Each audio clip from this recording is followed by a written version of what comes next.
Yo, haha. Hey, don't start. Don't Hold start. It's on, I too feel like early. a couple bars. It's Pull up too in about early. 3-4 cars. Yo, It's too I'm early. high like the stars. You can't see me because you got SARS.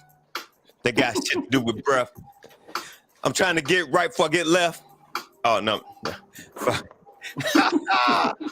Yo, yeah. Hey. Yo, first and foremost, thank y'all for tuning in. Listen, wipe your feet on the way in. Wipe your feet. Wipe your feet. You know what it means? When we say wipe your feet, that means hit that like button. Hit that like button on the way in. Wipe your feet on the way in. Hang your coat up. We got a good. Hey, Unless we got you a got legend holes in the in your building socks, tonight. man, then keep your shoes on. Yeah. Please, Hey, if your socks keep your fucked up, shoes keep your shoes on. Yeah. Yep. Well, we're gonna get into it. Hey, listen, we got a legend. We got a legend in the building. A legend.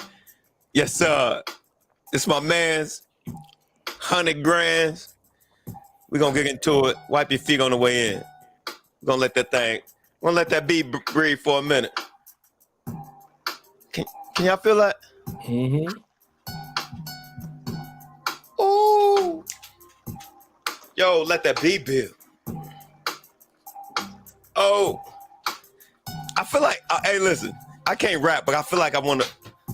Yo, I can't rap a lick, but I can sell a brick.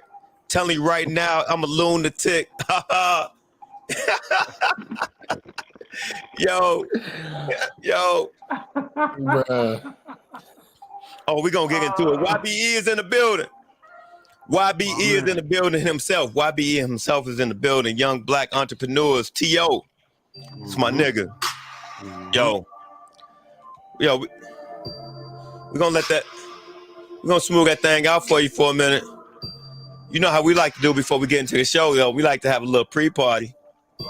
Wipe your feet on the way in. Smash that like button. Where you get this beat from? Huh? Where you get this beat from? Hey, I'll shoot it to you. I don't want the people to know. Hey, but I got tired of our videos getting flagged. YB is in the building. T.O. himself, my nigga. My man. Man. Cam 2 official on deck. What's up, man? All right. That's probably too smooth. That's too smooth. Listen, we gonna cut it. Listen. First and foremost, hey, thank you for everybody who tuned in right now. We appreciate y'all. Hit that like button on the way in. We got Cam 2 official. We got T.O. in the building, the owner of YBE Apparel, and we're gonna get into it. But listen, first and foremost, thank y'all for rocking with us. Thank y'all for supporting us. Smash that like button. Smash that subscribe button, please, on the way in. It costs you $0.00. And if you don't do it, then you're goddamn selfish. Come on, man. Now, come on, get it done. For sure. Right. So Cam, brother Cam, how you doing this? How you doing this fine Friday after evening? Man, I'm just happy to be home, dog. I had a long day. Yeah. Long day. So I'm just happy to be home. That's a beautiful thing. I've been running around like a chicken with my goddamn head cut off. Tone, T.O., how you doing this fine Friday evening? And I'm blessed, bro. I got off work on time. I'm feeling good. I'm ready to get groovy. Yes, good, sir. Yes, sir. Groovy. Listen, all right, and we ain't gonna do too much. You know what I'm saying? We ain't gonna do too much because I'm excited about getting this show started. So with that said, I'm gonna hit this introduction. Hold on. Before you do that, right? since he is officially our first guest. Well, he's our second guest. He's our second guest. So I always like to ask the question, especially to my brother to the left of me, how is your mental health? You talking, man, look. You talking to Cook or you talking to me? I'm talking to you, brother. Oh, well, me and Cook talk about this all the time, bro. I'm good, blessed. Like I said, a lot of stuff going on in life, but it's what we do. We bounce back. I make sure that I don't miss none of my therapy appointments. I'm every 2 weeks making sure my mind and my spirit right. My nigga. I'm good, bro. Hey, T.O., real quick. Are you talking through your earbud or your okay, Yeah, because bud. you kind of sound a little far away, but I think we're good. I think, you know. You want me to come off of them?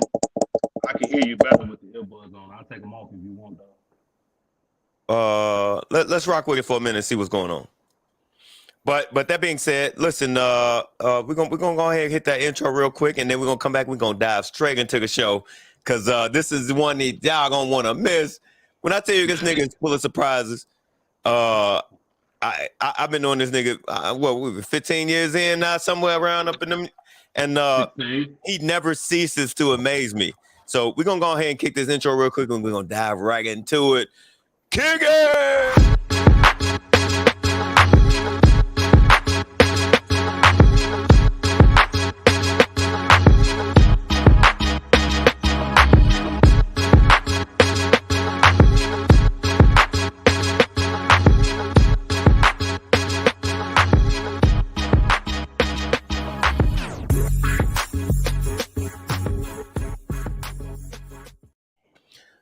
Yo, thank you for tuning in to another episode of Mindfully Misunderstood. I am your host, Sir Charles the God. And I'm Cam 2 Official. Cam 2 Official.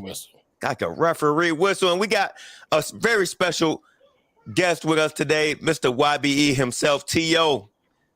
I don't even know if I should say your whole government, but yeah, hey, well, my man T.O., the owner of YBE Apparel, in the building today.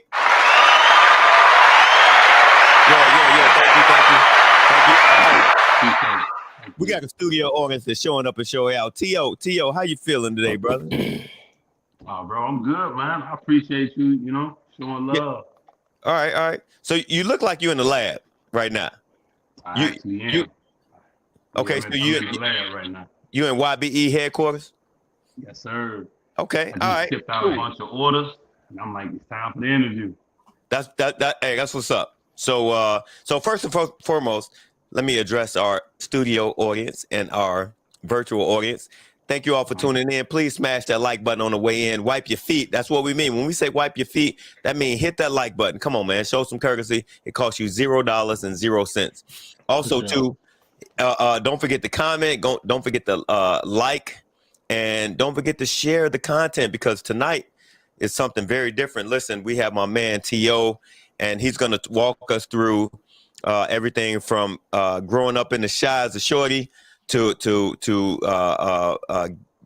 pretty much working his way up to having his own clothing line, what all that took. In the meantime, we're going to talk about past, present, and future projections for YBE, and this is gonna be a dope ass conversation. So, hey, put your seatbelts on. Put your seatbelts on, man. Bam. All right, quiet. So, Tone. Yes, I'm sorry, T.O. Tone, T.O. Don't do it, man. I call you Tone. Yeah. It's all good. Yeah. I call you. All right. So let me give a little introduction to this brother real quick. So I have been working at the electric utility company here for years, and my man comes in as he wasn't even an intern yet. I mean, an apprentice yet. He came in a little bit lower than that, and I was watching, like me and him, like we garnered a kinship, like right off the bat, because I watched how he moved, and I appreciated what he stood on from the jump. And I think I would say probably the same was likewise in return. And we just had, I don't know, from then on, like 15 years ago, whatever, I had an appreciation for this brother, and he had appreciation for me.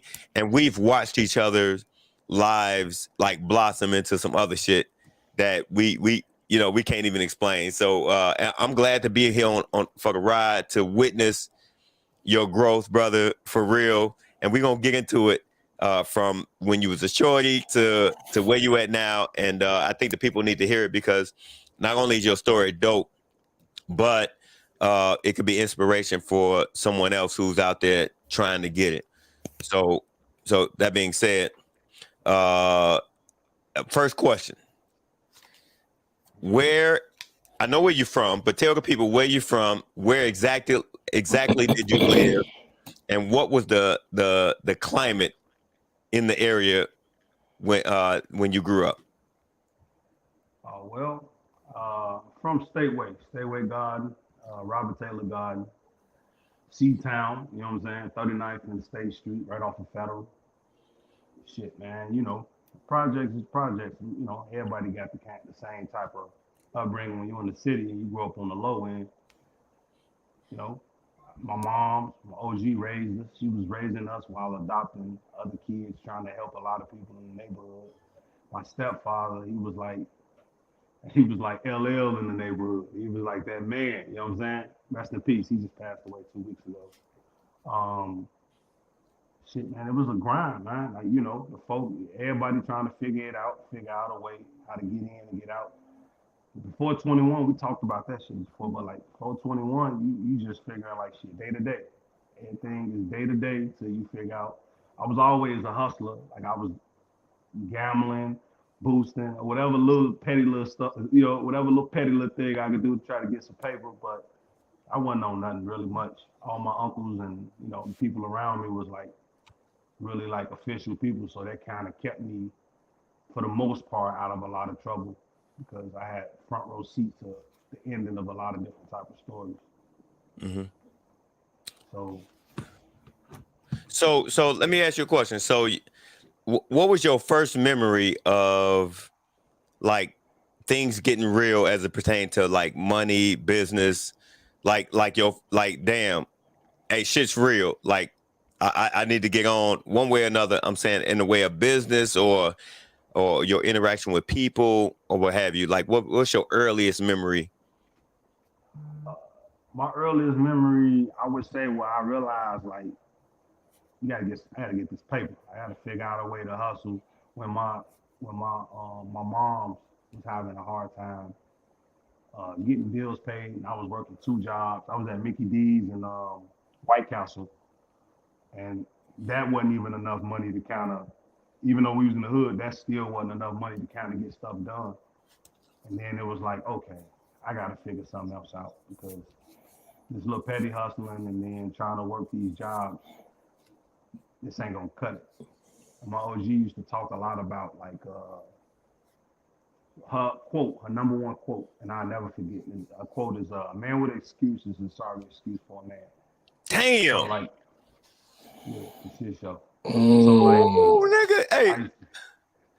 I don't think you understand how that fit right into smack dab. What the fuck we be talking about on here, bruh? Like, can you please say that again?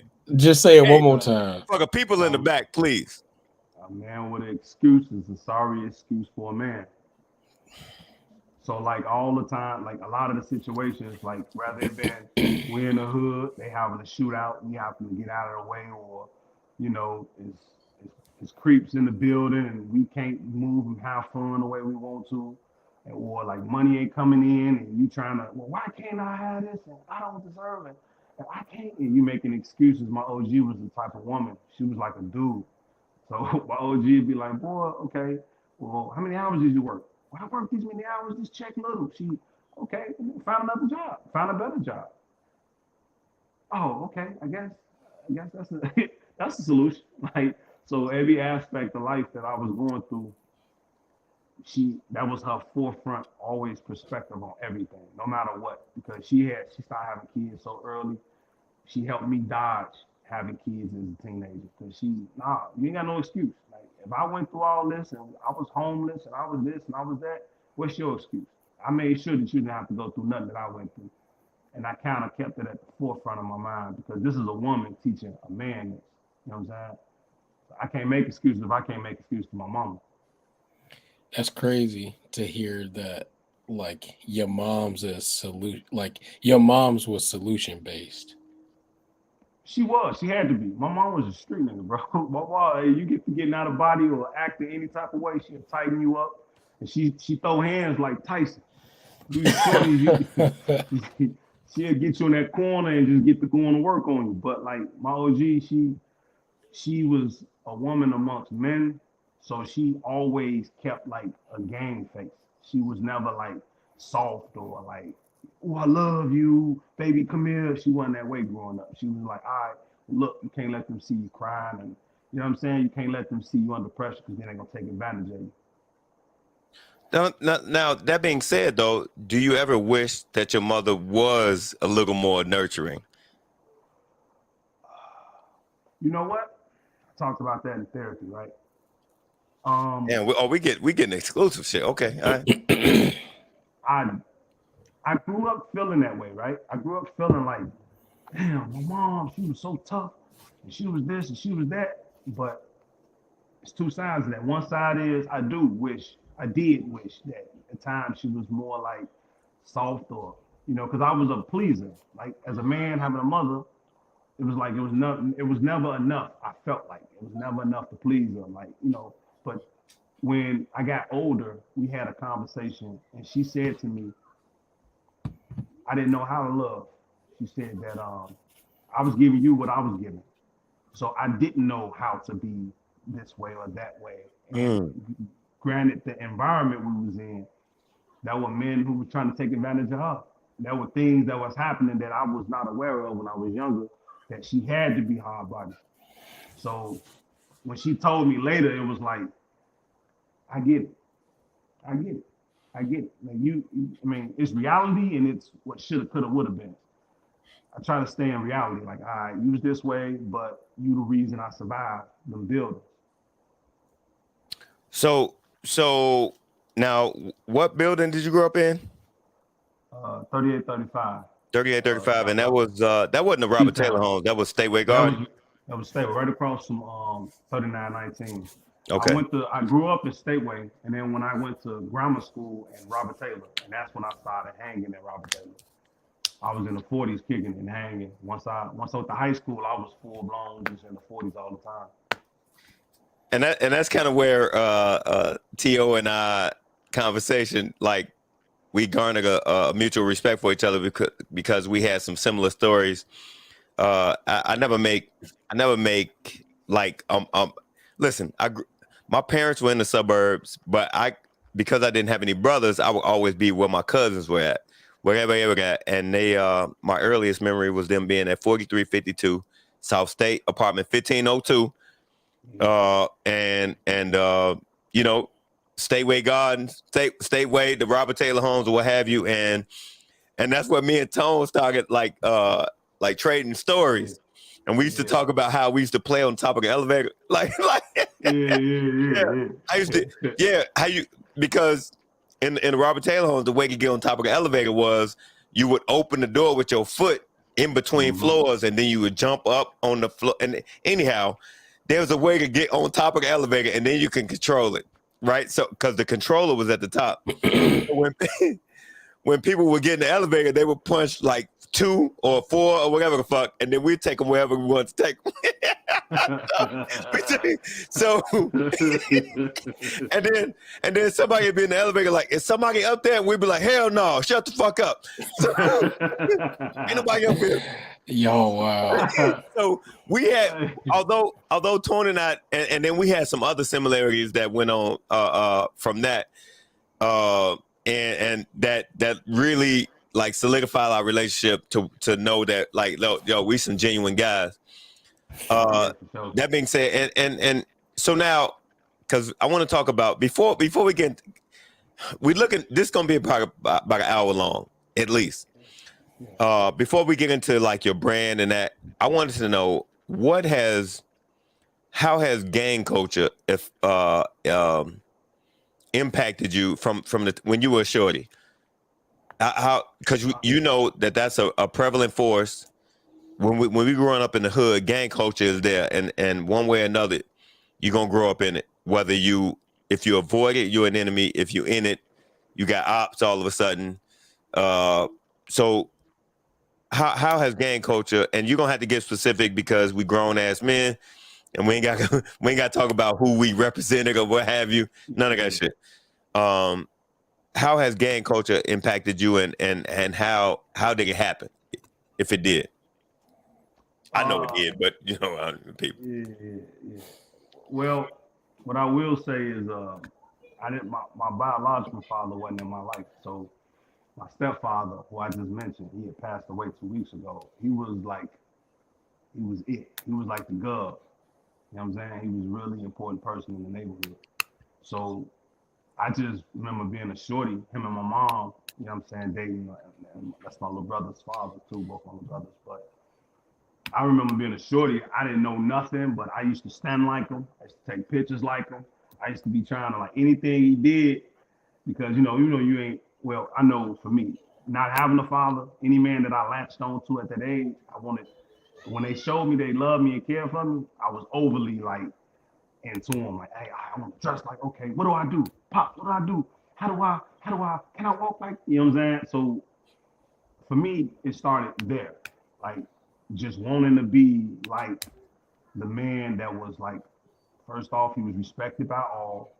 People knew, they knew he was. He was a player. He was also like, he get busy, definitely get busy, but he was like, he was the brains. He was the person that used to figure out.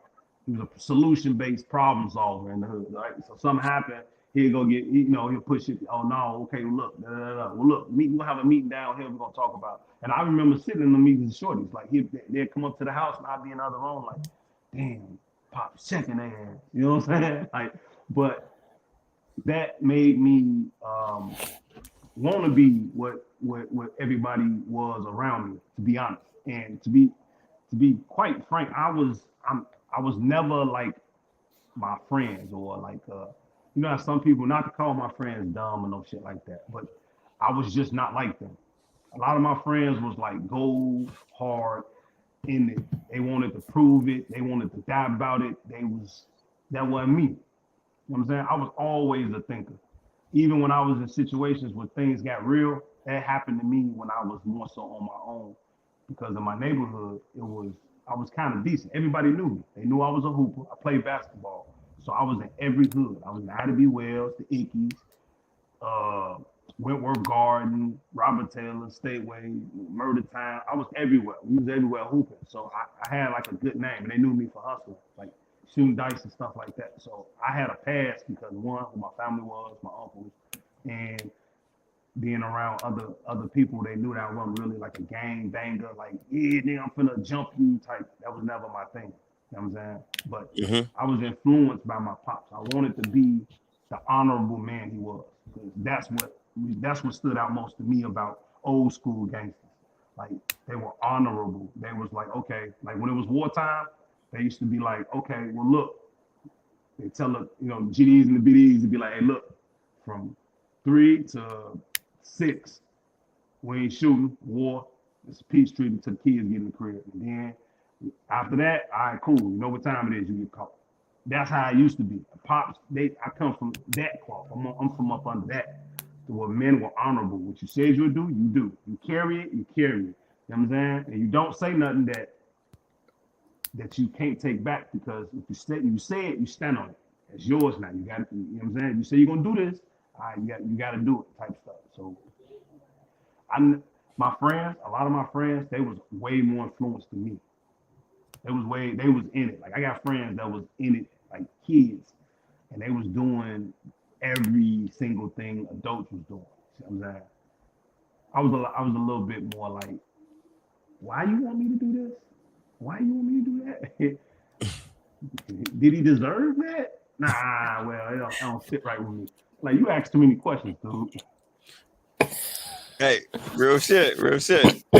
So kind of fast forwarding a little bit. So as you realize that that's not necessarily the path that you want to go down, how does you making that choice impact the friends that you have or the friends that you had in that situation? Well, initially, most of my friends, when we were young, we broke. I'm dirty. I'm a little dusty, dirty little kid. and they selling drugs. They moving, they getting money. So initially in the moment they was winning. Like oh yeah, and then you know, but later on I'm going to work and they still in the streets. They got cars. They got all the girls. They, you know, they living it up. They doing their thing. And I'm sitting there like, am I making the right decision? It only like up until, to be honest, to like 21, 22, when I got hired by ComEd, where it really started to make me feel like, okay, cool, I made the right decision. Because I was always, all my uncles was in and out of jail. My mama even went through a stint where she had to take, you know, she wouldn't tell on somebody and she even went to jail. You know what I'm saying? So seeing that automatically, like in my household, seeing that automatically put me in a different place mentally as a child. So like, all right, cool, I get a job, I work a job. I had 2 jobs. I've always had 2 jobs all my life. Anybody who know me from the city, they know like that nigga always been working. I've always had 2 jobs. Even when I was in trade school, I put myself through trade school. Had 2 jobs, was doing what I had to do. And that was my way of getting away from the hood, because when I'm at work, I used to think as a shorty, like, well, if I'm at work, my homie just got killed, or my friend just got shot, or this and this and that. Well, I'm at work, it's like I'm on vacation. Like that's my way of getting away from everything that's going on in the hood. You come back and yeah, you know, we at war with such and such. And then I'm like, all right, whatever. And then I bump into the person they at war with, because they're my friends too. And it'd be like, no, you good. Don't worry about it. You ain't got nothing to do with this shit. That's them. You know, and it, you know what I'm saying? That made me even more like, I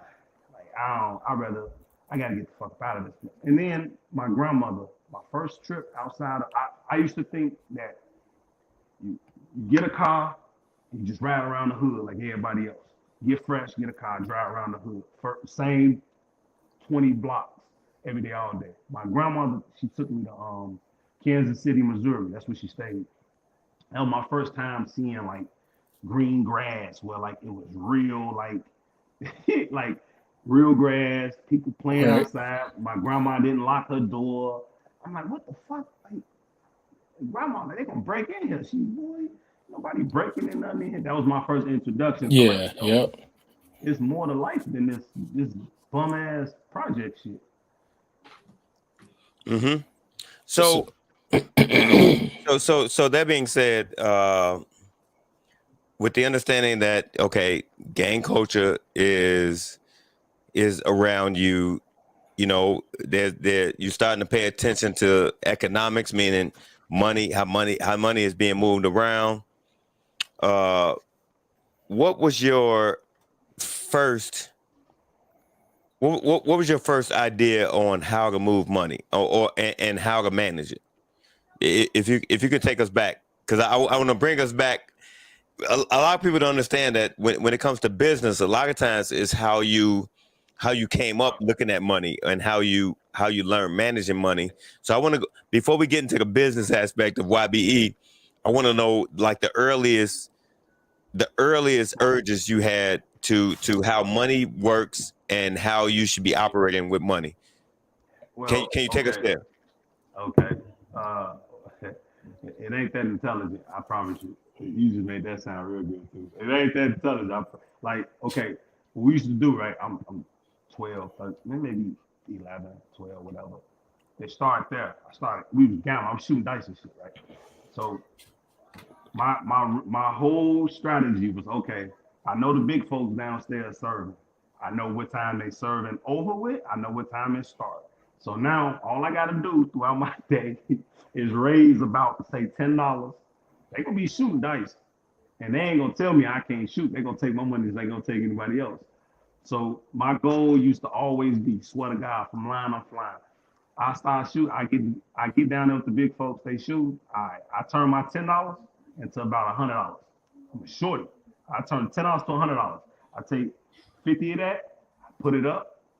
Now I need t-shirts. I might need a haircut. I might need, the older I start getting, you start needing shit. I need gym shoes.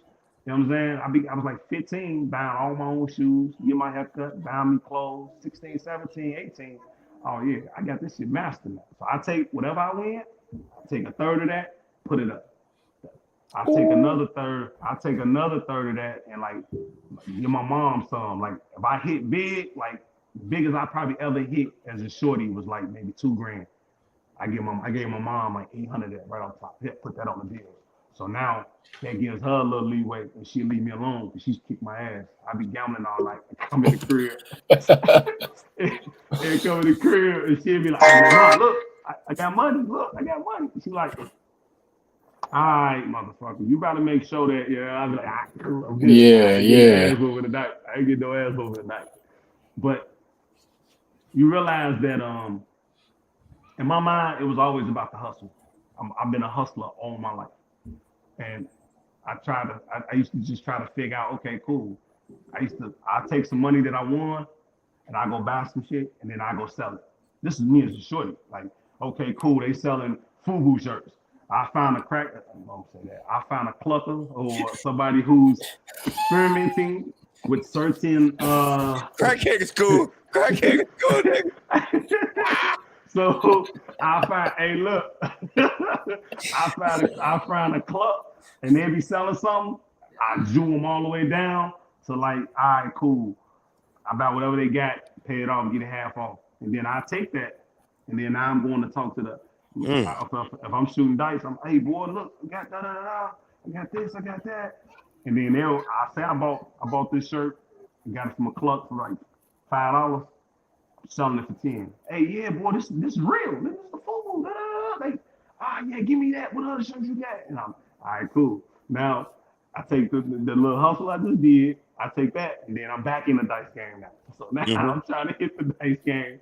Then after I sold them this, I done took the money in the dice game. Now I'm back at the store. Like, all right, cool. Put a third of that up. We're gonna put a little bit of this here. I gotta go get fresh for school. I'm gonna go get a haircut, get a fresh white tee. You know what I'm saying? Some Sauconys, and I'm finna be back out here. For sure, God. Listen, you know what? And that's the story of a lot of young black men in America. But I will say this: that a lot of us don't turn that into a business, right? A lot of us turn that we turn it into a quiet way of life that never makes the headlines. And what I will say is that brother, you turned YBE into a headline that people are really paying attention to. Like, I'm scrolling through social media and I'm seeing your apparel. I'm like, my nigga. Hey, I'm like, hey. So listen. That being said, so let's fast forward a little bit because we're talking about the fact that you understood you started to learn early how economics works early on. And then you got this job at ComEd, which that's how we met. You and I met. We met at ComEd. Oh, damn. I don't know if I'm supposed to say that.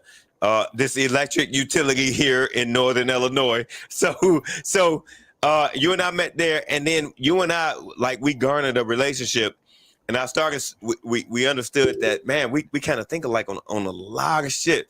So that being said, now, once you get to a point where you're making six figures, right? And I'm gonna leave it out because I don't want to disclose a lot of motherfuckers' information, but I think that the fact that motherfuckers at ComEd make six figures is common knowledge. You go from making six figures to where the average nigga would be comfortable. Why did you take on another venture to see like where else could you take it? Like what was your mindset and what was your goal at the time? Well, I initially me and two of my other brothers. We started YBE. We was 17, 18 years old. We started in the hood. We was like, we wanted to create something, but that was like different, like not on no negative shit, like on some gang shit, but like on some like, man, it's gonna be positive. We're gonna get business. We're gonna get money. We're gonna start on business. You know, this is all we telling ourselves for sure. I'm staying in Roseland at the time. They tore the project down. We moved to Roseland right after that. Yeah, hold on, real quick. We're gonna jump in because I didn't know you stayed in Roseland. Where in Roseland did you stay? Because that was my stomping ground. 105th and Perry, and then we moved to 120. 120 19 South Wentworth. I can go that way. I was from like 109th to, onward to the 20s. But in there, okay, all right, go ahead. So we started this, and we had a real brotherhood. Like these ain't my mother kids, but these was like my brothers, my best friends. So every day, every part of life we went through together. So one of my brothers, he got on first. He started YBE Realty.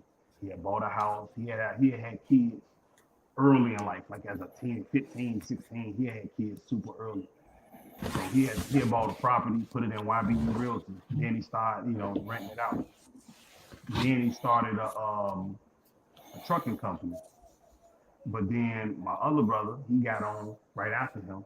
I was the last one to get on. He got on right after him, and he started getting real, like he started doing some of everything with the YBE. And then I was the last to get on, but I sat back when my brothers was in position. I sat back and I watched every mistake they made, and I ducked it. So everything that we was doing and going through in life, from women, children, jobs, getting into it in the streets, all these different things, we piggybacked off of each other's lessons. So I didn't have to go through a lot of stuff that my brothers went through, because I was always, okay, cool. Okay, I can't do that, or I can't do this. So I started YBE Foundation, which is my non-for-profit. That's still, to this day, still I utilize. You know what I'm saying? We do a lot of still giving back in the city. I do YBE, and then I started YBE Realty in Chicago, where I bought a 3-unit. My first property, I bought my first owned property, was a 3-unit. I stayed in there, and that's when I got hired. That's when I was working with you. I bought a 3-unit, I moved in, I stayed there, and I rented out the other 2 units so I could stack my personal checks from work. Because then that's when it became about the double up and the get back. All right, cool, how I get in position to where I'm around people who I kept, and I also, number one thing, I always kept myself around people who was doing better than me. Like how yeah. Bro, So, hold on, please. I want to jump in real quick. Motherfuckers don't understand how important that is. For real. yeah. It is important to put yourself in circles that stretch you and make you show improve.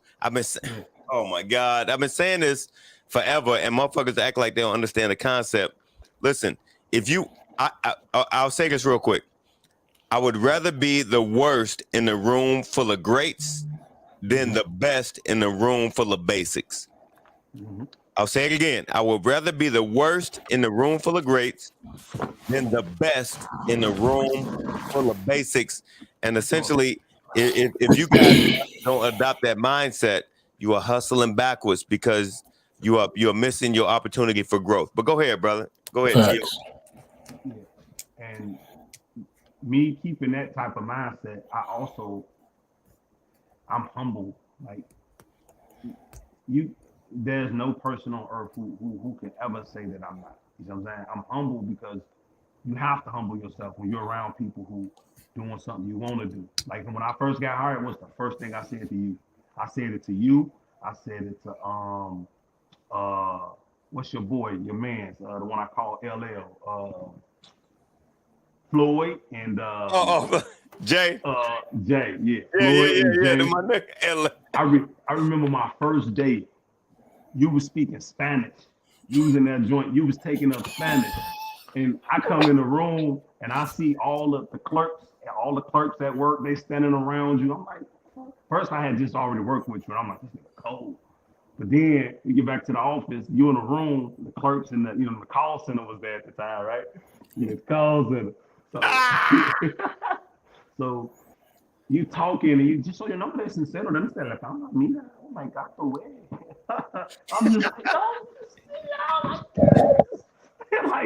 like all of us, all the shorties was like, damn, like these dudes, and it was like almost hitting like the lottery, bro. Like bumping into a job where you bump into so many great men and great in their own aspect, like just great, and and money has nothing to do with it. So now this is the truth. This is the show and tell when he's great because you're the type of person who never stop learning. You learn Spanish, you learn this, you learn line work. Okay, this is what I can learn from him.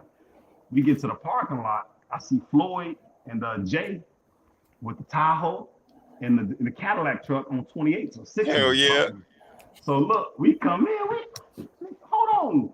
I told, like, you know, you thinking like, oh, this street nigga shit. Like, man, there's only street niggas do this. And you see this at work, and they don't get pulled over or harassed. Oh my God, this is it. So that kind of kept me like super motivated. And to be honest, I lost a bunch of friends behind because not everybody like us who consistently willing to learn. A lot of people see that and get jealous and get envious. I lost a brother behind that, to be honest. I can't even hang with him, deal with him, do business with him because I personally feel, I don't know necessarily, but I feel like when the person see you succeed and see you really come from nothing, like really come from nothing, not like what these rappers talking about who had a mommy and a daddy and went to a good school, like really like people, you have to be humble to be able to be around people who are doing better than you, meaning that you have to understand that it ain't your turn yet. Your turn to be here when it's your turn. You can't force it. You can't make it. You have to just wait your turn. You can't be a leader if you ain't a follower. Period. You can never be a leader if you ain't a follower. So a lot of those different things put me in a mind state where now I'm around great men, white, black, Mexican, of all nationalities, where these dudes is really like, Ricky Smith was my favorite. He was like a father figure to me. You know what I'm saying? To be honest. Older white guy, Irish, so you get to talking shit to him. Kid, I hit you so many times you think you're surrounded. I'm like, the fuck he said to me? like he threw me out, right? So you clean out. But whenever there was a time in my life where I was having a problem, I called him and he'd be like, look, kid, this is how you get through this and do this and do this. And he wasn't from the hood. He was from up north. Living a good life his life, but a lot of the life lessons that I learned in this job was from being around great men like y'all. Well, hold on. I want to add a little context real quick. That Ricky Smith was a white guy that essentially had a great life, and you and I had this very similar interactions with him to whereas, you know, he didn't let the money go to his head to the fact that like he was a people person. Like I really connected with him being a black male from the bullshit I came from, and I think what the commonality right now is the fact that a lot of these guys gravitated towards work ethic. Sure. At the end of the day, if you came here to get this job done, nigga, we could talk about everything else. We could talk about everything else. But first and foremost, I need to know that you come here to do what the fuck we need to do. And then we can talk about other shit later. And that's the shit that I've been. Hard part, bro. That's the hard part, bro. Right. And I'm saying I know for a fact because this our names be in these streets, especially these utility company streets. And I know that you had a lot of respect among them guys, and it all comes from the fact that when it's time to show up, when that curtain go up, when it's time to perform, you perform. And motherfuckers ain't got a second guess if you're gonna perform or not. They know. Hey, when it's showtime, Tone gonna perform. T.O. I'm sorry, T.O. gonna perform when that curtain go up. And that's what I tried to make sure.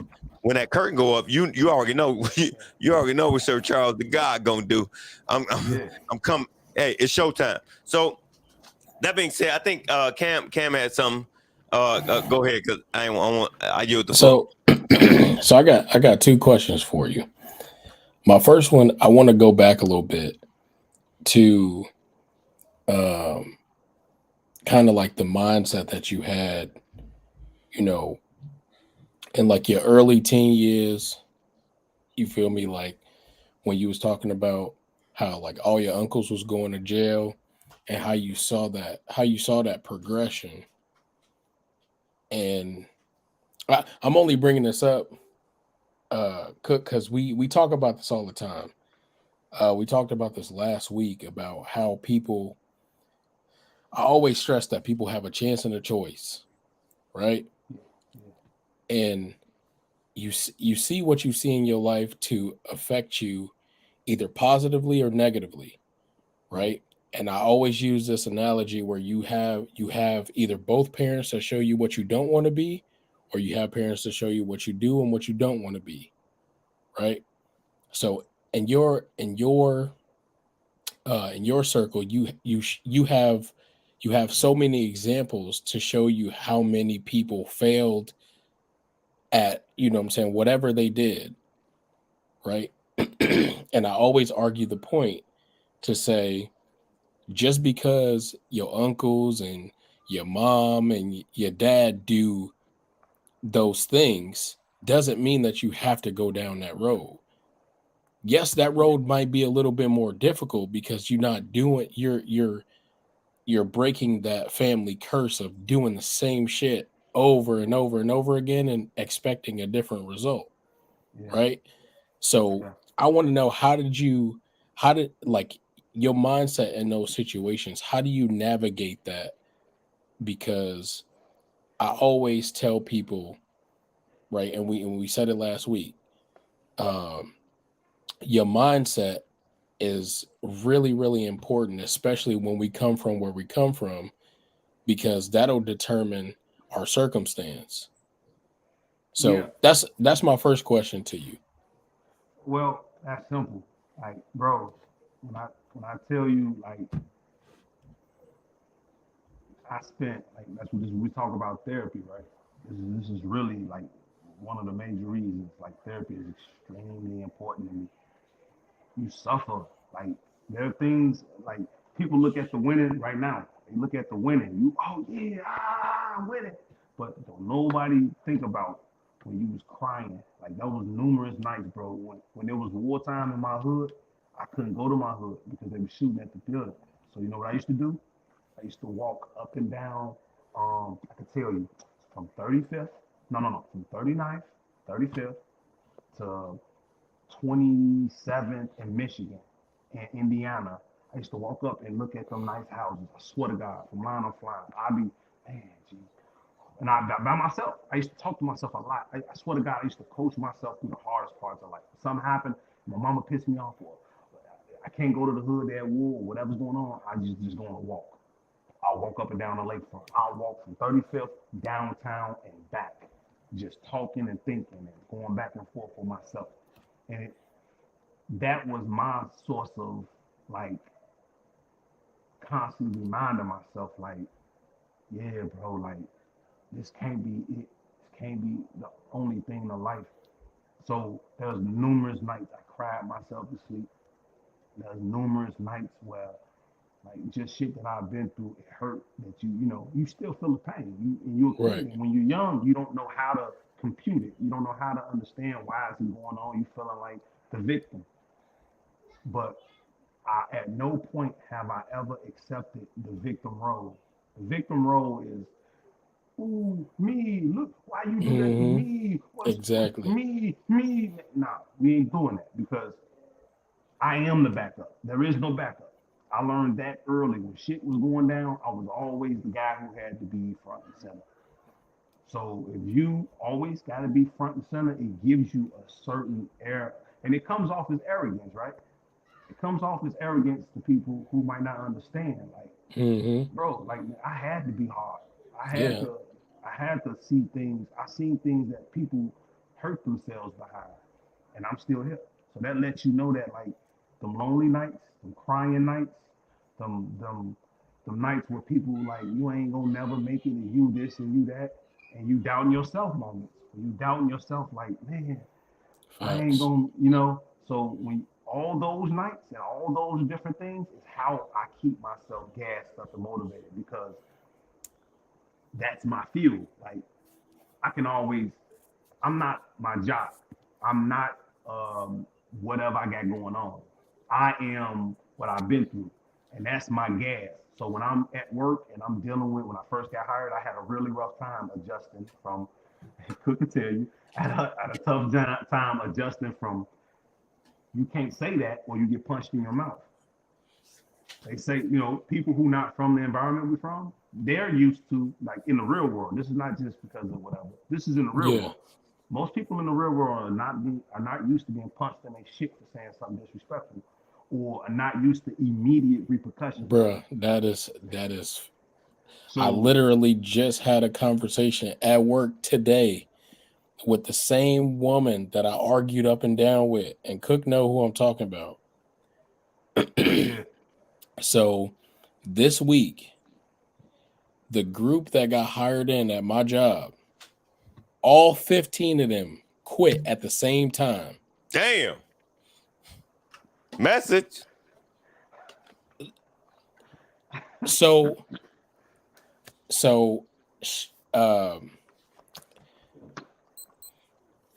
we talking or whatever, or they're talking about it or whatever, and all 15 walks out at the same time. Like, hey, we ain't got to deal with this. And I hear in my, I have my headphones in, but I heard it and it was faint. She goes, oh,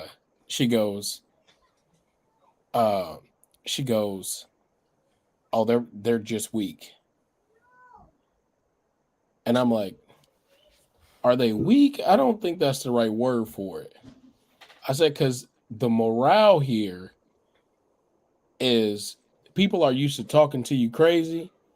And then when you give the reaction that they wanted, now they want to be like, whoa, wait a minute. Oh, yeah. Oh, for sure. Hold on. That's the go-to. I wasn't trying to, you know what I'm saying? Yeah. So yeah. I was just trying to explain to them.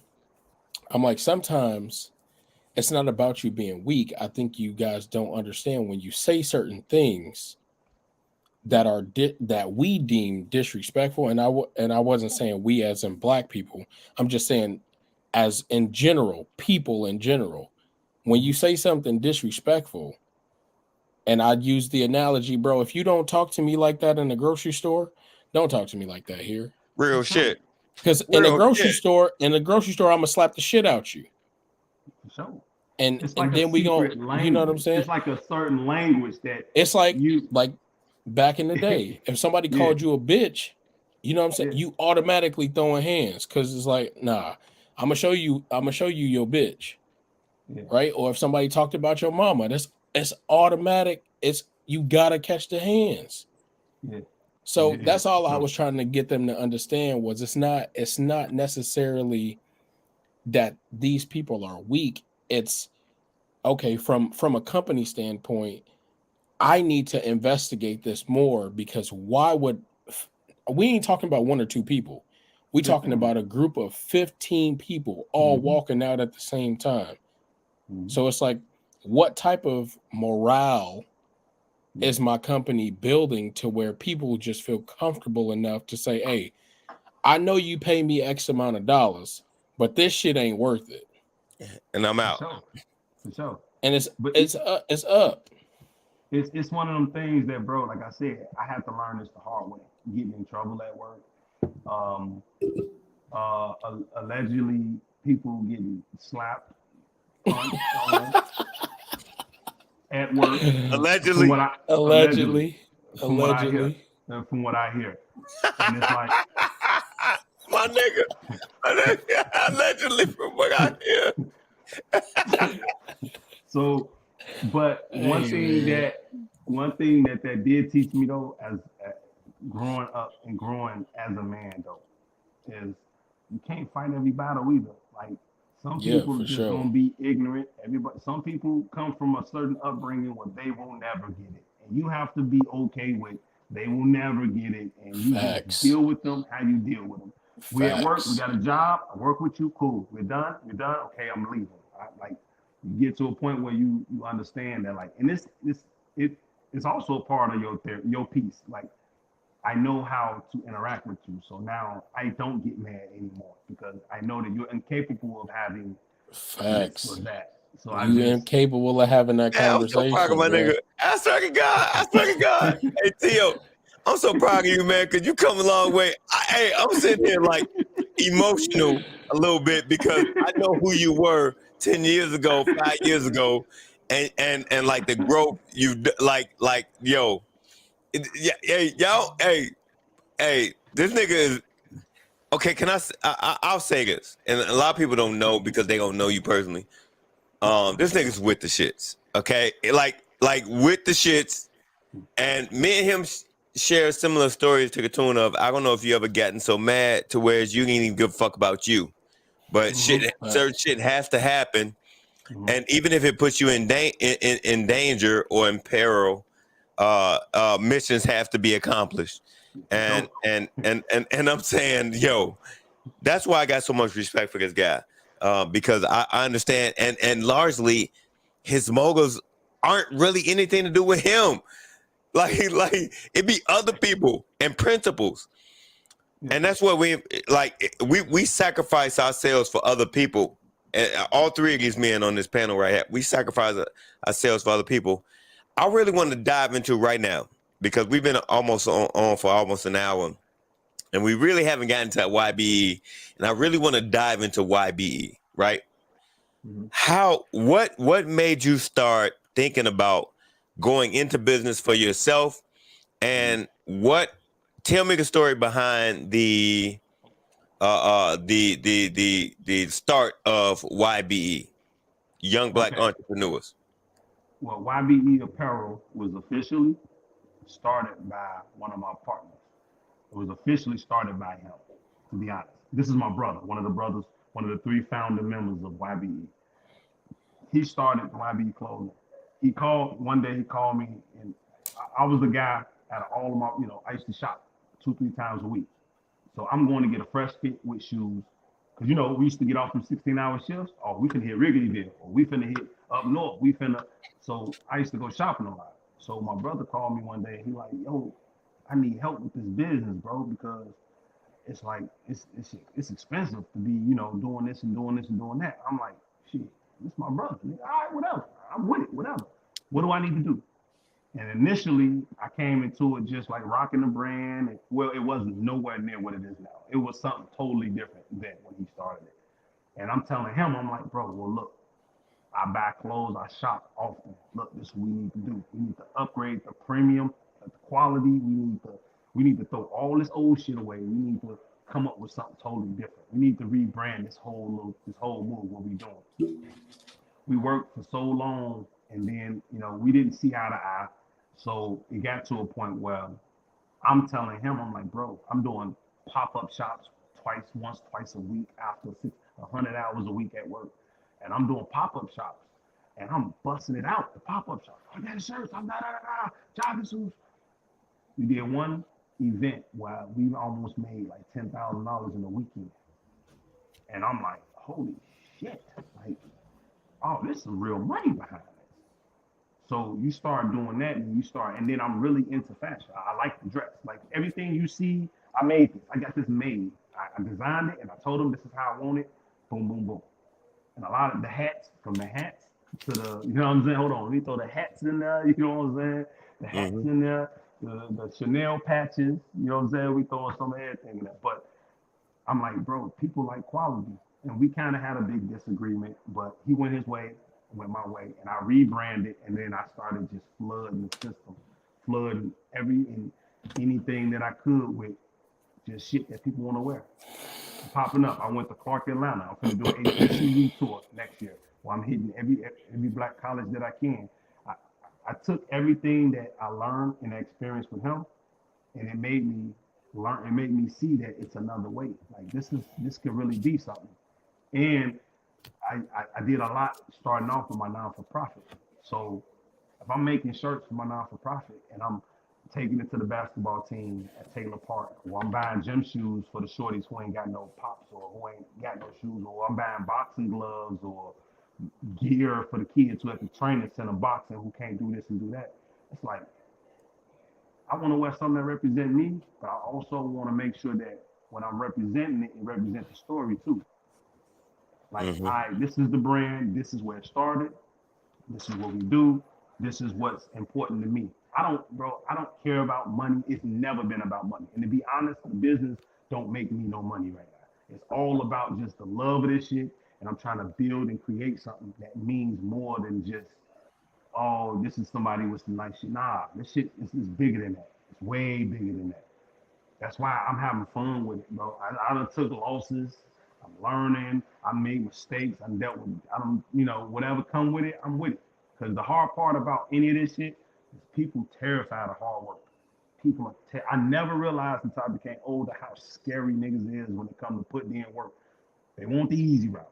I take the hard route because that's where you're gonna get the character. That's where you're gonna get to see who really tough, who really with the shit. Because when you got life easy, you think you with the shit. Nigga, you alright. You ain't shit. You know what I'm saying? You ain't on shit. Don't nobody really want to work hard. A motherfucker might feel like they smart or they creative and that's all they need. In this world, you need it all. You need it all. You need that dog. And that's what Facts. made me kind of like, you know what? This brand gonna be something I'm gonna take to the next level. And I want to prove to myself and the people that doubt that this can be something that's major or is important and or that'll last the test of time. Man, look, I don't think you understand like how emotional you got me because I'm not trying to really show this right now. Um, but no, for real, is because I really feel like, and Cam could attest to this, that we both feel like that. You know, it is weak men who are the detriment of our community, and when you understand that hard work is where your success is. You know, pain on the other side of pain is where your Yeah, profit is. yeah, for And sure. and essentially what you're doing is you're embodying that. You're talking about that right now. And I appreciate that because people be thinking we bullshitting. At the end of the day, uh taking that easy route, oh, you're gonna fuck yourself. Oh, you need to take that route that's gonna challenge you. And it seems like you've done that. Yeah. I'll ask you this though. With first of all, couple questions real quick. You alluded to you had a partner at first, and then you guys parted ways. Mm-hmm. Can you give me a little bit on that without, I know you're a classy nigga, so I already know you're not finna be messy. Yeah, nah, And nah. then what made you continue on in spite of the fact that you already straight for you. Like Yeah. working the job you was working, you had more than you ever dreamed of, but you Mm-hmm. took it a bit further because you realized this wasn't about you. So, what was that motive? What motivated you to take it a bit further, understanding it wasn't about you? So, first and foremost, what you and your partner had a Well, dream. Y'all he parted ways. You said you go. we had a dream, we had an aspect, an idea, right? I'm out of my core group of friends and brothers, they my brothers, they're not my friends. Even the young man that I partner with, that's still my brother. And can't nobody say nothing crazy about him or do nothing to him if I got anything to say or do about it. Because he helped me through some of the hardest times of my life. I was slept on this man's couch when I was homeless. So he there will never be, you know what I'm saying? That's sucker shit. We didn't see eye to eye. And my vision was, in my personal opinion, my vision was like, hey, bro, this ain't a mom and pop shop thing. This ain't nothing we doing on the weekends. Nigga, if I get off a 16-hour shift, I worked 100 hours this week, and I get off anyway, and I go do 2 pop-up shops, and I'm doing this, and I'm doing that, and now I'm if I'm on that type of time happens. Strong men don't respect weak shit. So if I'm a dog, I'm a dog. I don't want puppies around me. I'm a dog. My only puppies around me is my kids. Only puppies around me is my fucking kids. You know what I'm saying? Only my kids can be puppies around me. Facts. Motherfuckers, motherfuckers. Hey, listen, hold on, real quick, Facts. bro. Facts. When I tell you this is the type of shit I be talking about, and motherfuckers think I'm arrogant when I say this shit. Big dogs don't want no puppies around them unless they my puppies. If they my Yeah, motherfucking puppies, I yeah, cool. I gotta groom them. yeah. Big dogs don't want no motherfucking puppy. And you said that shit eloquently. Listen, at the end of the day, niggas who think inferior to me, I don't really want you around me. Nah, Cause you not gonna elevate. I need niggas who gonna think on the same page. You ain't even have to have it all figured out, but just know that we ain't gonna fucking stop. We ain't gonna motherfucking yeah, stop. for And sure. and and so yo, give me give me something on that, man. For sure. But and for me, again, bro, and I I just use the mentality that we talking about. Like it ain't over till it's over. Like what they call it, Mamba mentality. I swear to God, Kobe Bryant's my favorite basketball player of all time. That was my idol. That's what I looked up to. Every aspect of the man I wanted to be. I had to throw like the nigga when I was a shorty, right? But like it ain't over till it's over. We grinding. Like we ain't grind. We ain't like even though I'm in a position where I got a great job. You got a car, you got a house, you got a job, you got kids, you got a wife. Okay, that's the dream to most people. But it don't end there. God didn't create you, or Yahweh, Buddha, whoever you believe in. You wasn't created just to be average or subpar. You wasn't created just to be okay. And nah, fuck that. I want it all. Like how you say, brand new socks and drawers. And I'm balling every time I stop to talk to y'all. Like, oh, everything. Facts. Facts. On everything. Hey, Oh like, shit. that's my mentality, period, bro. Like, I'm always, people be like, how do you work all these hours? You doing this clothing line, you going here, you doing this, you got the real estate, bro, this shit ain't, what people perceive winning is, on like, a person will look at $100,000 a year, right? On paper, it sounds, or to hear it, it sounds good, but on paper, okay, after taxes, 100 turns into probably 60, 65. 70. 65 and some Okay. change to be exact. Exactly. Now we're going to talk about taking out pension, 401k, dental, health care. And if you got kids, okay, now that turns into what? 50, maybe, right? And then at 50, now we ain't talking about paying the bills and doing this and doing that and all these different things. So my perspective of money, first off, money is only a tool. Money is only a tool. It don't make you a better man. It don't make you Man, my nigga. God damn it. Hey, and we talking to motherfuckers who got money. Money is only a tool. Come on, man. Come on. Ooh. Money is only a tool, and it ain't about nothing else but understanding is only a tool. Because when you sick, I watch people with money, bro. I lost people with money that died, and now one of my closest friends passed away. He was a firefighter. When he passed away, he did what he's supposed to do. He set up life insurance. He set up everything that he was supposed to set up. So when he died, his wife and children live. They're currently living a great life.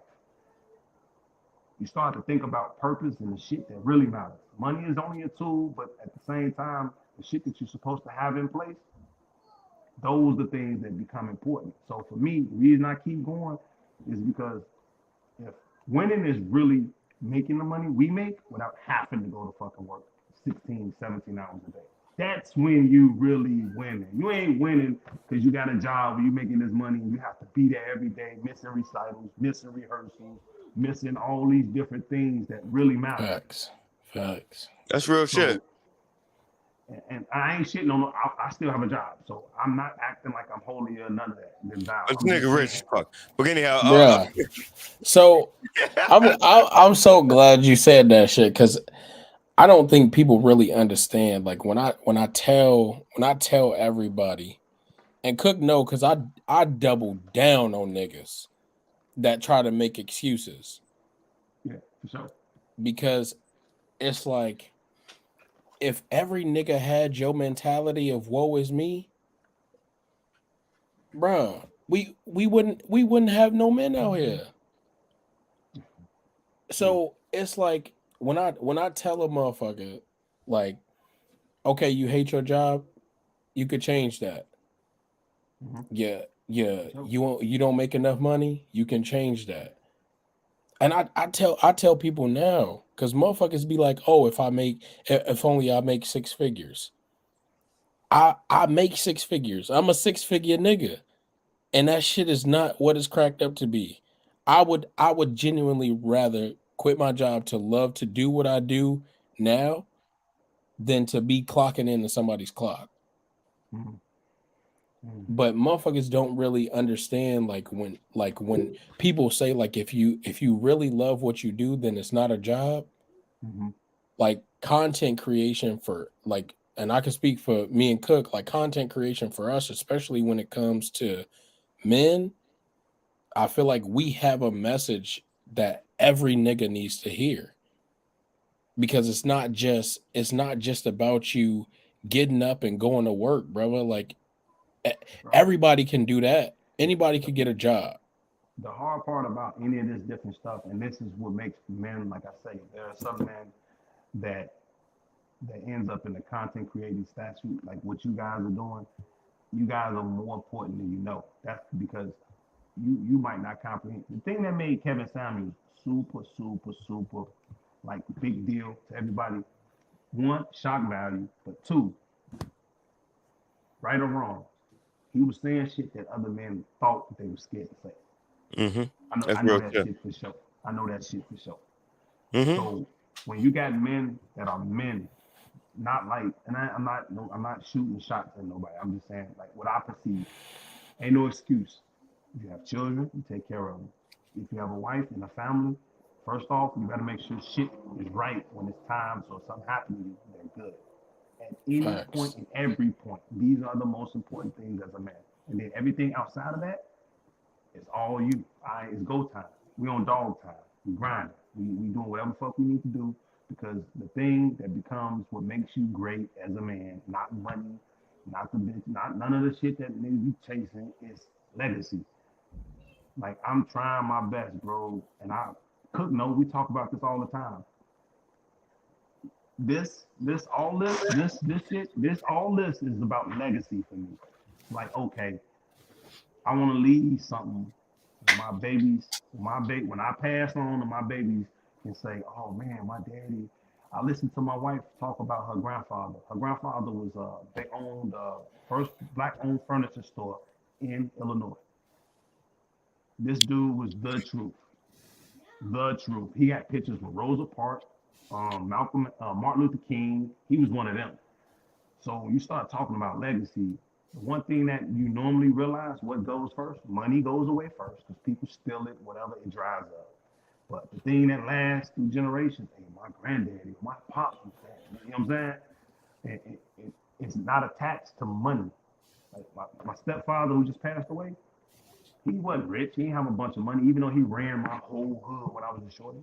But the thing that at his funeral that every OG came to, they like, man, this is who he was. He was this. Legacy. Legacy means more than anything as a man. If you ain't chasing legacy and it's about the petty bullshit, you don't understand what my personal opinion. You don't understand that like we here for more than just this average shit, bro. You get caught up in this average shit and you think that it's it. It ain't it, bro. Legacy means more than anything. And that's with the right woman or by yourself.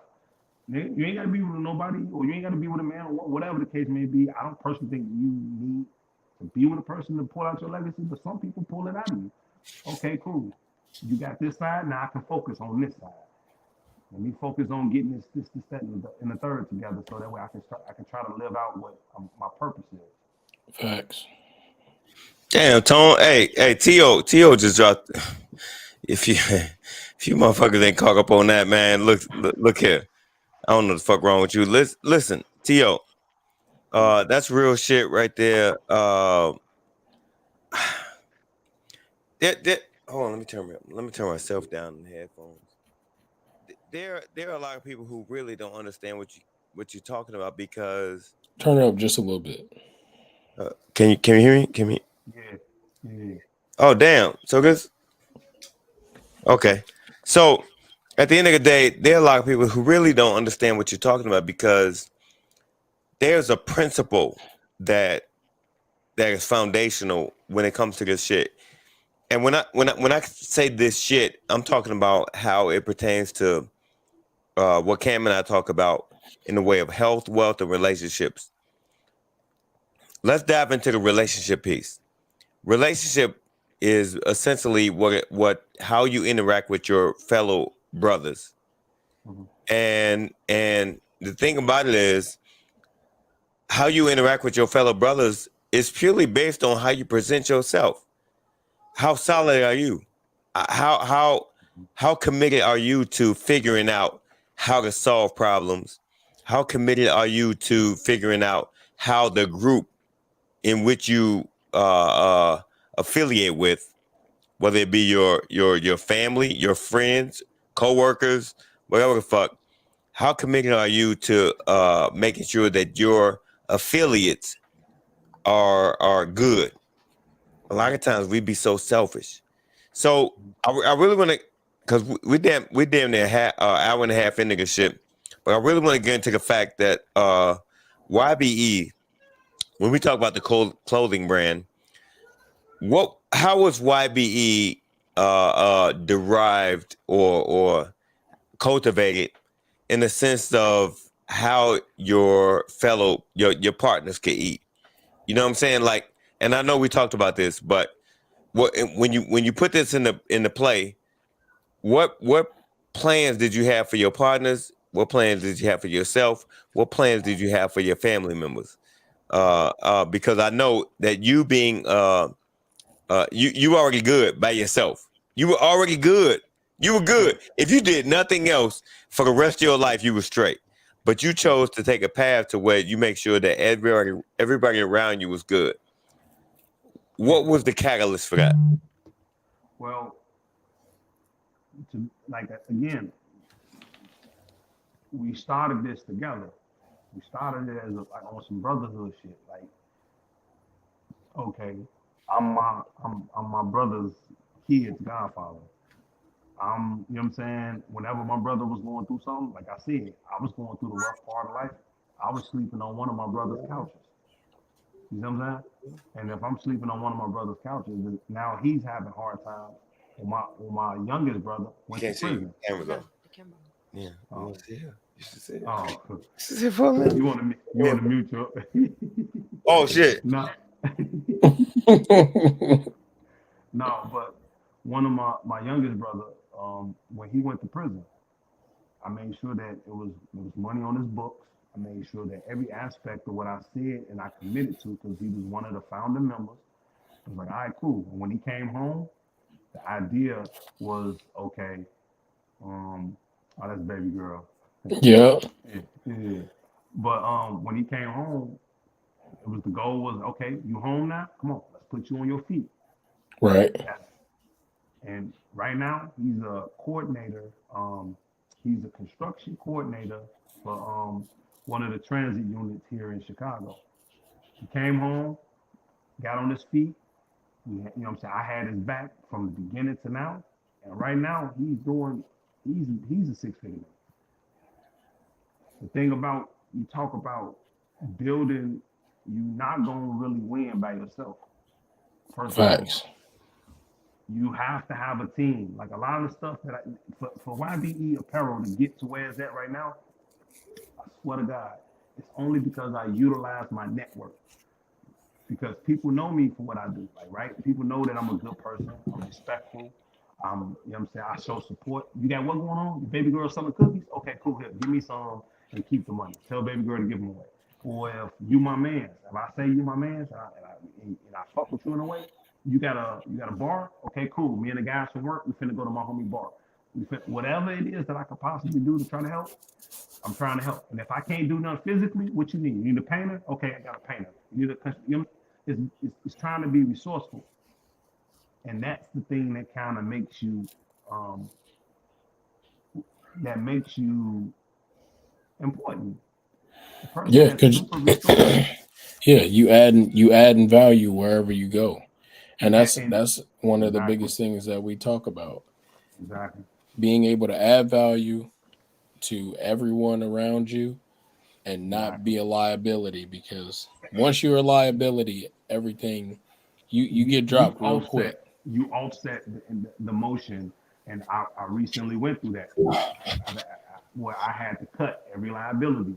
The thing is, people perceive this type, like I said before, people perceive this type of work or this type of grind or this type of focus or this thing that we got, that dog. Some people think, oh no, you're a dog. That's what you do. And well, I don't want to have to work as hard as you, but I want to reap the benefits of you. No, fuck you. No, fuck you. Like, if you ain't willing to, I don't need you around me. Get the fuck on. Like, if you ain't got this dog in you, because two things I know. I know, one, I can't do this shit forever, and I'm wearing myself down. The more I dog out, there's going to be a part of me that's going to probably not be able to sustain this for crazy amount of time. That's just wear and tear. That's why they call it grinding. Grinding means to wear down. That's the definition of it, right? So you're putting all this work in, and if ain't nobody adding to that, I don't need you around. You cutting this year was the best year of my life. Cutting ties with all the dead weight, and anybody who's like-minded, I'm willing to work with and show love to, because that's where I'm at right now. Like, I don't want nothing but dogs around me. Facts. Man, that's real shit. All right, so listen, real quick, because we damn near an hour and a half into this. Listen, show us the apparel that you have on your table right there, and I'm gonna work on trying to. I know you sent me some. I know you sent me some pics of the earlier stages of YBE, but meanwhile, while I put those up, show us what you have right there on the table. Okay, well, we got the YBE hats. This is kind of like just getting off into. I got a bunch of different stuff. We got different colors. We got new era hats, different colors. We have T-shirts. I just made these for the actual interview. We got jogging suits. You see the tags still on it, but these are Chanel patched. Different colors. Bag and tag. This stuff is actually going out as soon as we get through. I got a bunch of different stuff, bro. I'll be showing you today. This is what's actually just got in today. This sweatshirt I got on, crew neck. YBE, this with the new logo. Well, it's kind of hard to see on the camera here. Can you zoom in a little bit? Yeah, we need to see the texture on that joint. He said we need to see the texture. The texture. Okay. All right, I'll show you what it looks like. You see that? Damn. Yeah. Hey. God damn. Hey, that shit. Oh, that shit fire. Yeah. Now, listen, y'all. That's fire. Is it possible? Can you give us a tour of YBE headquarters? Okay. No. No. A little piece. Hey, blank the camera out, and then give where we can go. Camera stuff where we can go.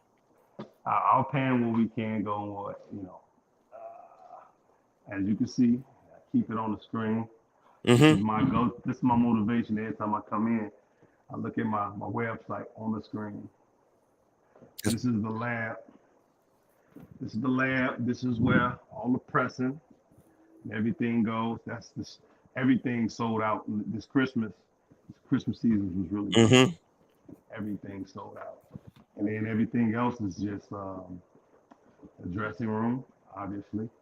That's a bunch of the merchandise. And this is all the new stuff that I'm bagging and tagging and getting ready to ship out.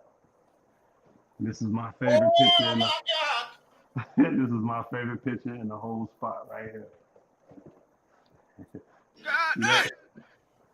Everybody eats, B. Everybody eat. Oh, hey, you know what's funny? Because we all know.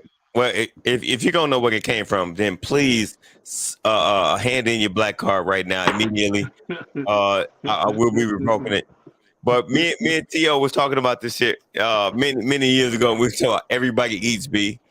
Everybody. If you don't know where that movie came, if you don't know where that quote came from, then goddamn it, hand in your black card. And essentially, it talks about how when you get on, you're not getting on for you. You're on for everybody. You're getting on for everybody you care about. And when we talk about, there's one thing I learned a new term. There's a term that's called networking.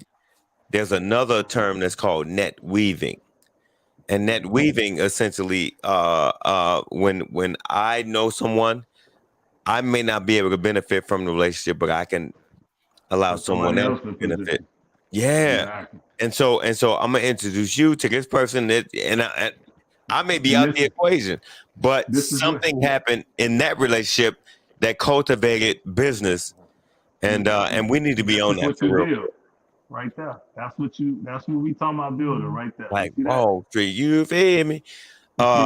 Hey, when I tell you my bro is all about business, I would say BOA, business over. Oh, I'm sorry, BOE, business over everything. For sure. You know what? And when it's not about business, not just about money. It's about business growing us as a community, as a collective. And when I tell you, listen, y'all, YBE, Young Black Entrepreneurs. Hey, I've been rep, I've been repping the brand. I've been repping the brand for a minute. Y'all need to tap in. Listen, I'm gonna put a link in the video at some point to where I'm gonna link his website. And y'all need to tap in with his brother because he's not just an apparel owner. This brother is I want him to step into the entrepreneurs. I mean the what you call it, the mentor space. This brother has what it takes to be a mentor. For real, for real. Yeah. Because a lot of times, okay, so for me, I followed men who I wanted to be like. That's what got my attention. I wanted to be like certain men, and if they had something to say, then I wanted to listen to what they had to say, and then I would follow that. And a lot of times we don't understand how important it is for us to actually put out a certain message, and people are gonna listen to us. T.O., people are listening to you, and you have what it takes to be a mentor and give back what you thought you probably could have had or should have had when you were a shorty. We're gonna make it happen. We're gonna make it happen. So, Cam to official. Oh, go ahead, T.O. You got something? No. I said for sure, bro. That's my ultimate goal, freeing up some space and time to where I can do that. And that's what all this grinding is for at the end of the day. Put myself in position or trying to put myself in position to where now I can start and experiment and learn in different areas that I'm really not like a public speaker. I have a little bit of a hard time with that shit. So I'm trying to get out of this place so I know that I probably will need to be somewhere like you guys later. Mm-hmm. Honestly, I enjoyed this conversation, man. I love that we got to really double down on the fact that men make no excuses. I am a firm believer, because I mean, I got this brother to the left of me, and I don't think Cook really understands when I tell him how much he helped build me as a man. And I try to give him his flowers, you know what I'm saying, when he here, because this man doesn't really understand how much he really molded me in the sense of just watching this man grind the way he does. Right? This nigga literally makes me feel like some days, like, bro, I'm not doing enough. Like when I hear his day, I'm like, bro, I'm not moving the way that I'm supposed to move. And it's not in a bad way. He just makes it to where it's like, I genuinely know, like, okay, I gotta move. You know what I'm saying? Bro, this to dude make did this, not to cut you off, I'm sorry, bro. yeah. I apologize. No, go ahead. Nah, I was gonna say this dude, like when I first told him, I'm like, bro, you don't understand how important you are to us, bro.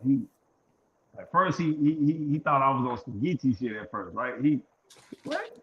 I'm like, nah, bro. I mean, like, like when I talk about how we first got hired, it was like a bunch of young men without like pops and shit, like, or who may have had fathers, but they didn't have certain aspects. And you like, okay, this Cook over here, this nigga was a lying god. He was one of the dudes that everybody loved. Now well, I can't say that because I still, yeah, but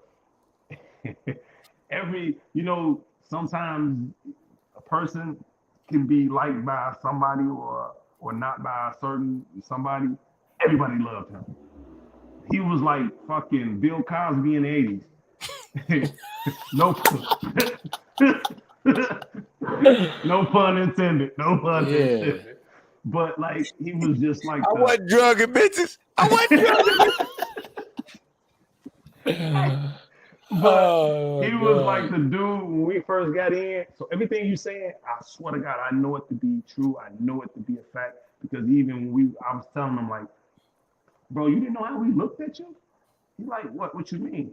To him, he was just being, being him. Just, I'm like, bro, like, you was that dude. Like, bro, like, you was this. And then we watched you learn Spanish and we watched you. I got in the air with this dude one time. I promise you, the first job I got in the air with him, the nigga looked like he was just doing magic, right? First off, line work is like very tedious, extremely dangerous work, right? So one mistake, you can die. Like, you're dead. This motherfucker was in the air like fucking Bruce Lee or some shit that just I'm like, this nigga's an airbender. What the fuck? Like, yo. And so you go from watching a dude and you like, okay, some men are just good at being like good in one dimension. Like, all right, he's just that. He's just that. That's it. That's all he is. Okay, cool. Then you watch this nigga walk over to another lane and do the same shit. You like, like, then he gonna do some more shit. You like, okay, this nigga special. All right, it ain't me. He just a special motherfucker. There ain't no way around this. He's so like, special. I always tell him this shit because I always remember what he told me. You know what I'm saying? When I was a kid, he used to sing that song. I ain't got no job, but I stay fly. You know what I'm saying? So he used to say that to me all the time, right? Hold on, because this nigga was a young kid, fucking snot-nosed ass kid. This nigga was flyer to me. He had better shoes, better clothes, better. This nigga was better. Hey, this nigga was better than me on the surface. This nigga had everything better than me. I'm like, nigga, hey, hold on, you just had a new pair of shoes. How you getting a new pair? How you getting a new pair of shoes? He used to make that joke, and I remember he told me we was talking. We hadn't talked for like some years after I moved out, and I had a conversation with him years later, and he was like, man, I thought you was gonna be a shithead, and I was like, what you mean? He's like, bro, I thought for sure you wasn't going, you know what I'm saying? Like, you wasn't going to do what you needed to do. Where you grew up? Well, I grew up on Monroe and Laverne. But my mom sent me to Oak Park to go to school. How did you stay humble? Me? Yeah. Shit, my daddy was a drunk. He used to embarrass me everywhere I went, nigga, so I had to be humble. I had to be humble, nigga. I had to be. Niggas used to, you don't understand. Niggas used to see, because my dad used to work for the transit company in Chicago. So motherfuckers would see my pops and be like, yeah, I saw your bitch ass daddy today. And I'd be like, bruh. And they'd be like, yeah, I bet he was drunk too, driving the bus. And 9 times out of 10, you know what I'm saying? They wasn't wrong. So I kind of, you know what I'm saying? I adopted that, you know what I'm saying? The humble mentality, just because my pops was well known in our neighborhood. You know what I'm saying? He was like the go-to guy and the father figure for everybody else. But it just like, I learned at a young age, and I was telling Cook this morning, or not this morning, but last week, you know what I'm saying, from the ages from 3 to 15, I really had to learn how I was my father's keeper. You know what I'm saying? In a sense where like I saw everything that my dad did wrong, you know what I'm saying, when it came to financial decisions, with women, with his money. Like I saw everything. So it was like, you know what I'm saying, being 3 years old and the police knowing my voice, you know what I'm saying, when I'm calling them and they knowing my voice and being able to dispatch to my crib in 7 minutes, like at 3 and 4 or 5 years old, nigga, like I'm like, shit.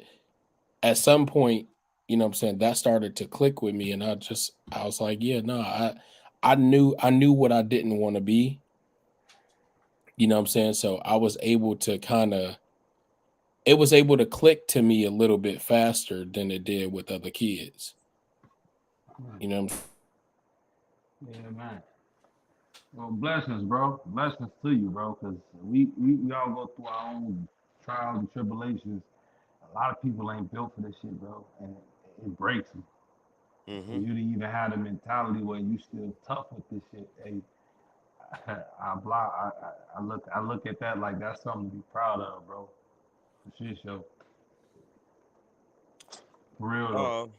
I real quick. So we're gonna wrap this up because we went on longer than we planned to go. So To, listen. Sir. We heard a little bit about how YB started. Mm-hmm. Take us to where we are and where you plan to be in the very near future. Okay. saying? Well, right now, um, this year was a great year. We closing out this year with we're doing a few collaborations with a few Chicago restaurants. This month or next month will be with 14th Parish. Great food in Hyde Park. You might want to go check that out. Some of the best food in the city. The staff, everyone is going to be rocking YBE for the month of January up to the 20th. Well, hold on. Can we drop the information for 14 Parish? 14th Parish. It's Or what's you got the address? Chicago, uh, Illinois. Chicago, 14 Parish. Illinois. Check it It's out. on it's off of 53rd Street, just east of Cornell. Okay. All right. 14 Parish. Check it out. 14th Parish, the restaurant. Check it out. Their food is great. They got the city on lock right now. Them and a few other spots. But I'm doing a few collabs with a few restaurants. I'm getting ready to come back, rotate around next year. Like I said, we're going to do a HBCU tour where we're going to hit some of these black colleges up and kind of like try to get the brand out there. Start working with Brandon. I'm working with a young lady named, she has a juicing company. Her name is Jada Juice. You look her up on Instagram, Jada Juice. Baby girl, she's 19, but she's a dog. This Yeah. young lady is like a dog, bro. I ain't never. It's hard to even find young women with the grind she got. No, She no, has a I juicing. actually I went to a networking event and they were highlighting the big players, Mm-hmm, the young folk who were mm-hmm, actually out here getting it. And mm-hmm. yeah, she came up and I was like, damn, I didn't even know she was doing them type of numbers. But yeah, I Yeah, know. Yeah, baby, she she out here. getting busy, bro.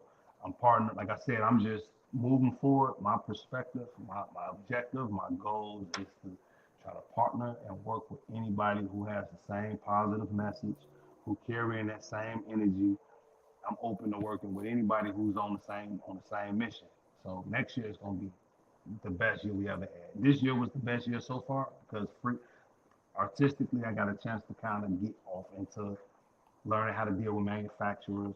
I'm gonna also sooner or later, before it's all said and done, we'll do a course where I'm gonna give the manufacturers, I'm gonna give you the steps beginning to the end on how to start a clothing line or brand a t-shirt company, and it's gonna come on the back end with the manufacturers, with everybody I utilize to get to the point.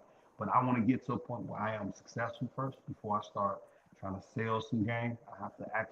They have to see the outcome of it first. So Hmm. that's in the future. Right now, it's all about just grinding, keeping my head down, focused, and trying to get this brand out there to people who, you know what I mean, who truly appreciate it. For sure. All right, My so bad. one My more. computer I died. got one more question, and then we'll exit. We Uh-huh. talked earlier about Charleston White, right? And we know that Charleston White. No, hey, real quick, because this is a controversial topic for a lot of people, Uh-huh. and I'll get into what I feel one way or another. But you and I Uh-huh. talked about it. Mhm. That being said, considering what Charleston White stands on, you know, he's anti-gang. You and I have private conversations. We know that you and I have both been involved in gang culture, and we understand how it affects the community. And I'm not going to allude to whether it was positive or negative before I let you have your piece. But with that Charleston White message, because I do have it in the hashtag in the description, we have to talk about it. What do you think about Charleston White's message, and what do you think that could do for Black people going forward?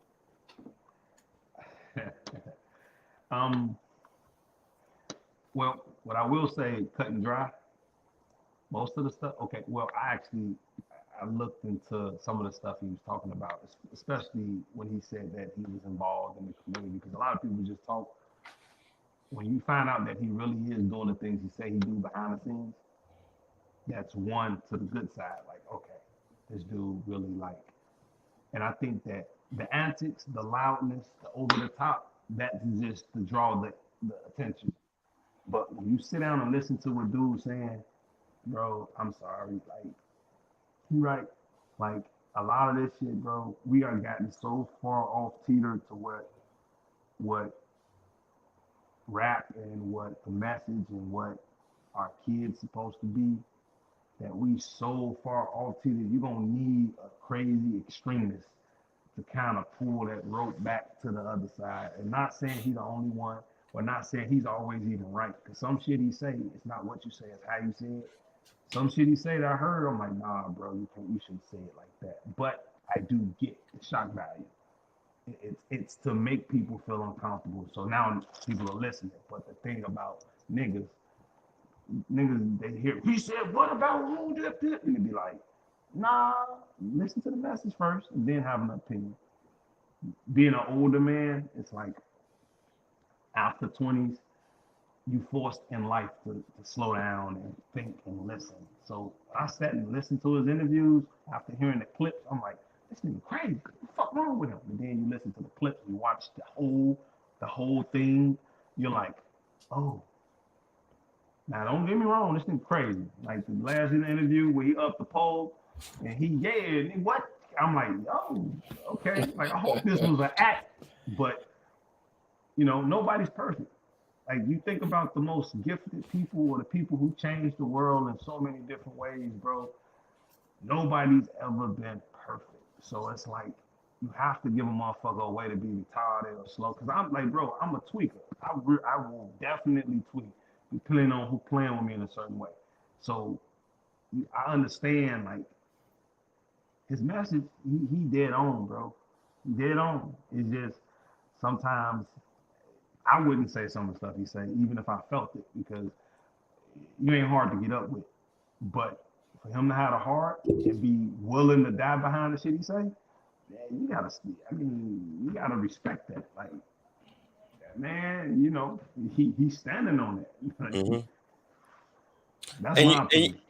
And you know what? Here's the thing.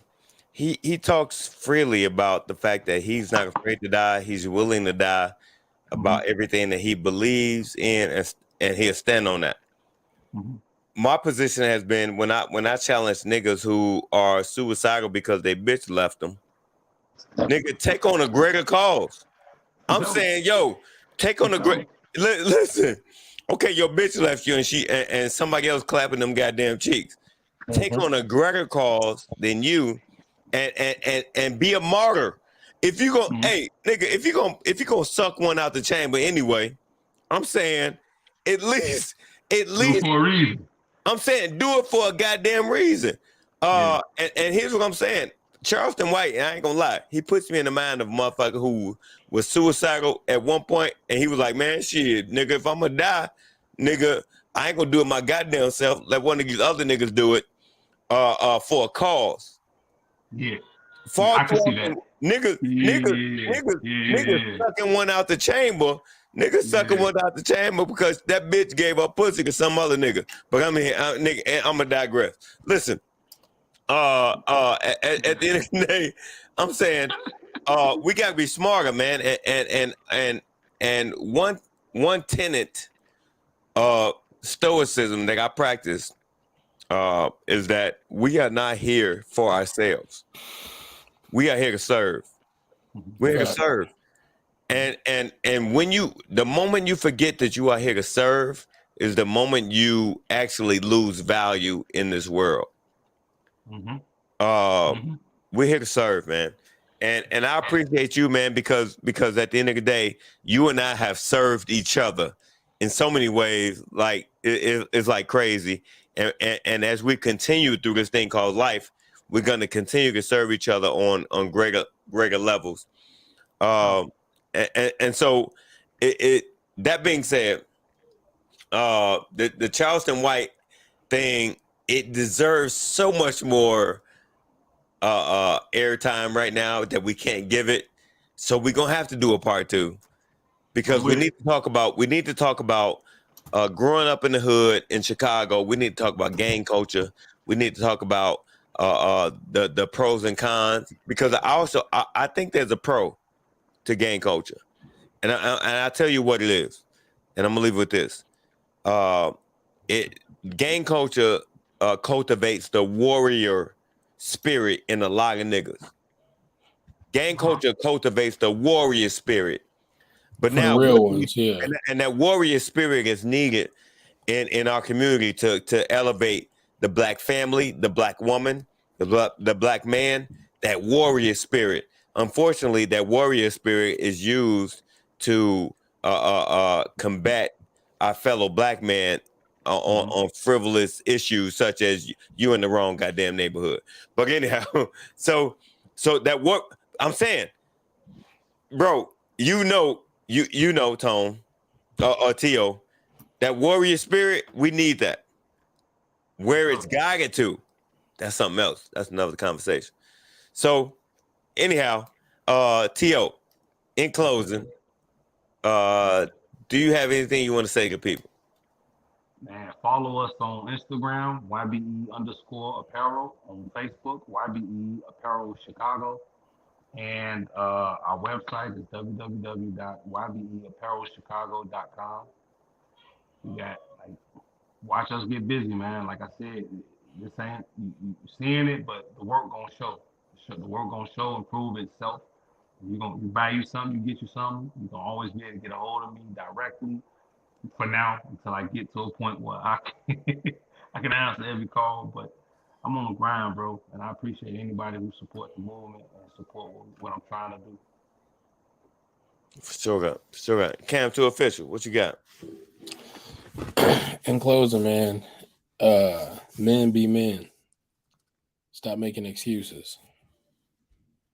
That's all I got, man. Okay. All right. So that being said, listen, thank you all for tuning in to another episode of Mindfully Misunderstood.